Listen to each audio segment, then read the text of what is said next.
आपके पास दस्तावेज मौजूद है तो टेम्परिंग का कोई मतलब नहीं बनता। अगर अगर अगर इतने दिनों तक जो है आप इनको इनकार्सेशन में रखे हैं, इनको जेल में रखा है और ये जो है बेल के प्रिंसिपल के खिलाफ है, चाहे वो ईडी का केस हो, चाहे सेक्शन 45 हो, वो जो कार्डिनल रूल है बेल का वो जो है वो लागू होता है। और इस बात को ध्यान में रखते हुए कि ऑलरेडी जो है 17 महीने का जो है जेल ऑलरेडी मनीष सिसोदिया जी काट चुके हैं, तो सुप्रीम कोर्ट ने ईडी के तमाम दलीलों को खारिज करते हुए मनीष सिसोदिया जी को बेल ग्रांट किया है। और ईडी ने ये भी और सुप्रीम कोर्ट ने ये भी कहा है कि जो इन्होंने बयान दिया था कोर्ट में ईडी ने कि ट्रायल जो है वो खत्म हो जाएगा 6 से 8 महीने में, ये बिल्कुल सरासर ऐसा लगता नहीं है। और ईडी ने कहा है, सुप्रीम कोर्ट ने ये भी कहा कि 463 गवाह हैं और लगभग 60,000 पेजेस की जो है दस्तावेज है, तो इस पे ट्रायल अभी जो है खत्म नहीं हो सकता। इन सभी चीजों को ध्यान में रखते हुए सुप्रीम कोर्ट ने ये कही कि जो अर्जियों वाली बात है जिसमें ट्रायल कोर्ट और हाई कोर्ट ने ये कहा था कि भाई जो इन लोगों की तरफ से अर्जियां दाखिल की गई आरोपियों की तरफ से उसमें देरी हुई,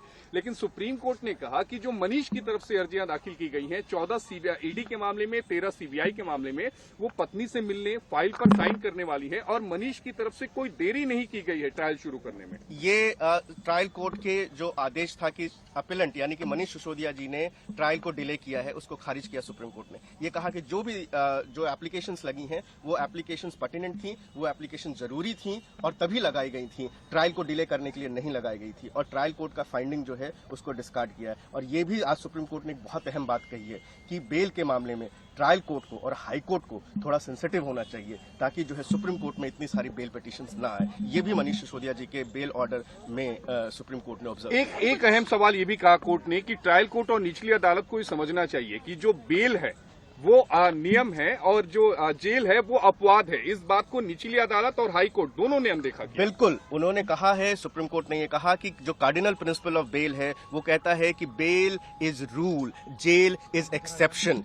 तो जितने भी ट्रायल कोर्ट के लोग हैं, जो जजेस हैं, वो हाई कोर्ट के जजेस हैं, वो इसका ध्यान रखें और बेल जो है वो सुप्रीम कोर्ट तक ट्रैवल ना करे, इस पे भी जो है वो ध्यान रखें। हमारे साथ मनीष सिसोदिया के वकील हैं, इनसे बात करते हैं।